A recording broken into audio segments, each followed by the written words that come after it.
What happened to Kansas? Formed in Topeka in 1970, the founding members of the group, guitarist Kerry Livgren, bassist Dave Hope, and drummer Phil Ehart, first played together while in high school. With the 1971 addition of classically trained violinist Robbie Steinhardt, they changed their name to White Clover, reverting to the Kansas moniker for good upon the 1972 arrivals of vocalist/keyboardist Steve Walsh and guitarist Richard Williams. Eventually, they received a recording contract with Don Kirshner's label after Kirshner's assistant Wally Gold heard one of their demo tapes and came out to check out the band at one of their local gigs in March 1973 in Ellenwood, Kansas. The group spent the early part of the decade touring relentlessly and struggling to gain recognition. Initially, their mix of boogie and prog rock baffled club patrons, but in due time, they established a strong enough following to win a record deal with the Kirshner label. Kansas's self-titled debut LP appeared in 1974. While only mildly successful, the group toured behind it tirelessly, and their fanbase grew to the point that their third effort, 1975's Mask, sold 250,000 copies. Both Mask and their next release, Left Overture, were recorded at a studio in the middle of the Louisiana Bayou named Studio in the Country. In 1976, Left Overture truly catapulted Kansas into stardom. On the strength of the smash hit Carry On Wayward Son, the album reached the top 5 and sold over 3 million copies. Released in 1977, Point of No Return was even more successful, spawning the monster hit Dust in the Wind. During this period, Kansas became a major headlining act and sold out the largest venues available to rock bands at the time, including New York's Madison Square Garden.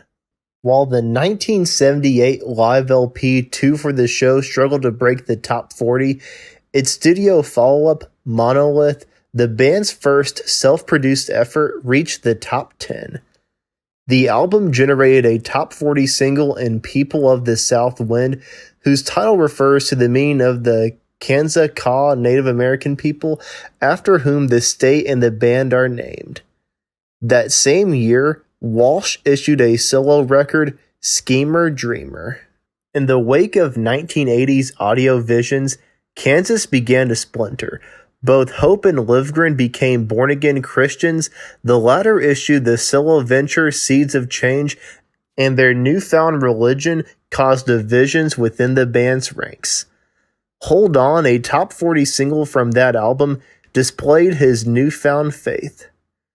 Walsh soon quit to form a new band, Street, and the remaining members forged on without him, tapping vocalist John Elefante as his replacement. He was chosen from over 200 applicants, such as Sammy Hagar, Doug Pinnick, Ted Neely, who played the title character in the movie Jesus Christ Superstar, Warren Ham, who would join the band on the road in 1982, and Michael Gleason, who would supply keyboards and backup vocals on the group's 1983 tour. The first Kansas LP without Walsh, 1982's Vinyl Confessions, launched the hit Play the Game Tonight, but after only one more album, 1983's Drastic Measures, they disbanded.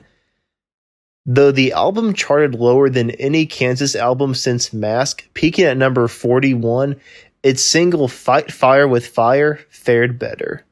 Elefante, Ehart, and Williams sought to continue as Kansas and recorded one more song, Perfect Lover, which appeared in the retrospective The Best of Kansas, which came out in August 1984, which sold over 4 million units in the U.S. alone. In March 1984, Ehart, Williams, and Elefante were part of a United Service Organization's tour of U.S. military bases, and this had been put together by Ehart, and it was called 1st Airborne Rock and Roll Division, which also included Patrick Simmons from the Doobie Brothers, Leon Medica, David Jenkins, 2 members of Pablo Cruz, and Robin Zander, Rick Nielsen, and Bunny Carlos from Cheap Trick. The supergroup began 4 days of rehearsals in Hawaii on March 10th before beginning a 17-day tour, playing for the United States 7th Fleet in the Indian Ocean and land-based troops in Korea, Okinawa, Diego Garcia, and the Philippines. In 1986, however, Kansas reformed around Ehart, Williams, and Walsh, adding the famed guitarist Steve Morse as well as bassist Billy Greer. The refurbished band debuted with the album Power, scoring a top 20 hit with All I Wanted. When the follow-up 1988's In the Spirit of Things failed to hit, 7 years passed before the release of their next effort, Freaks of Nature. The London Symphony-assisted Always Never the Same followed in 1998. In 2000, Kansas issued Somewhere to Elsewhere, their 14th studio album, which saw the return of founder, singer-songwriter Kerry Livgren. That same year, Summer was the opening act for Yes during their Masterworks tour.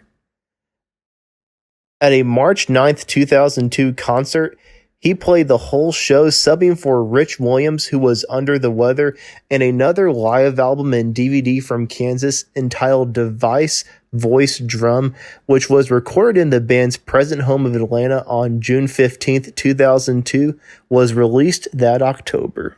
Protocol released a new studio album, Before Became After, in 2004, with most of the Kansas 2 members participating.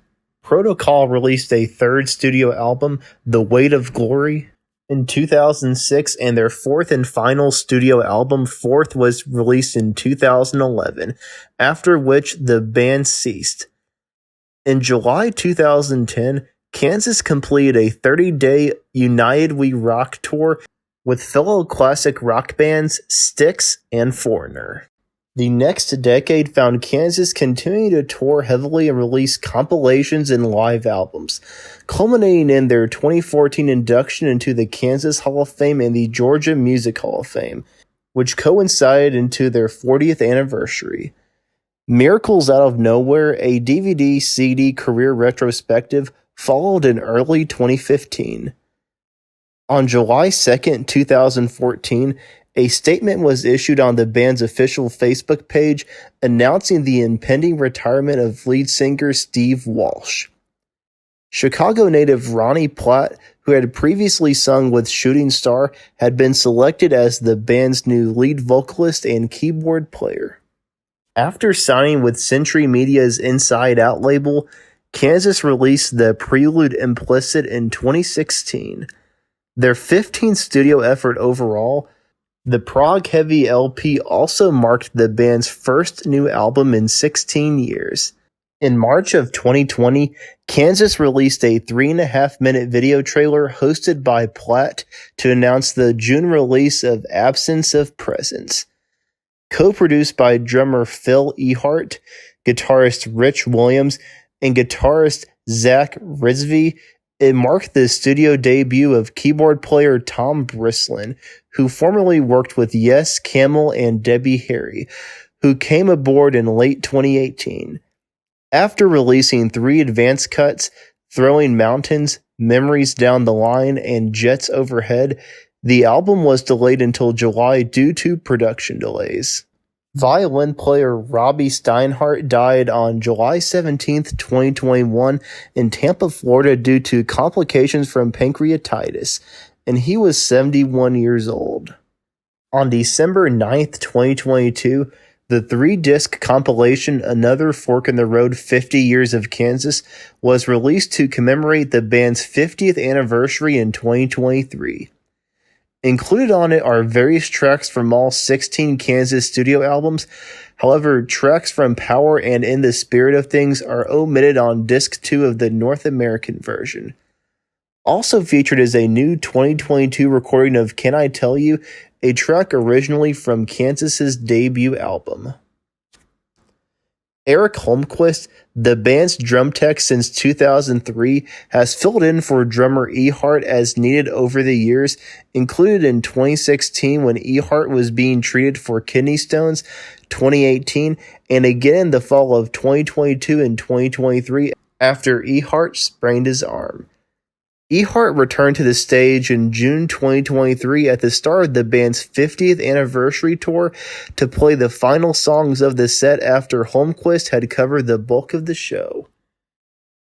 In May 2023, just before the start of the band's 50th anniversary tour, it was announced that violin player David Ragsdale was leaving for personal reasons to be replaced by violinist and guitarist Joe DeNinsen from the progressive rock band Stratospheris. In November 2023, Kyle Henderson of the Producers filled in on bass and vocals on tour for Billy Greer. And that's what happened to Kansas. Thanks for watching. Like and subscribe if you haven't already. Give me some facts about the band that I failed to mention and let me know who I should do next. Thanks again, and I'll see you in the next video.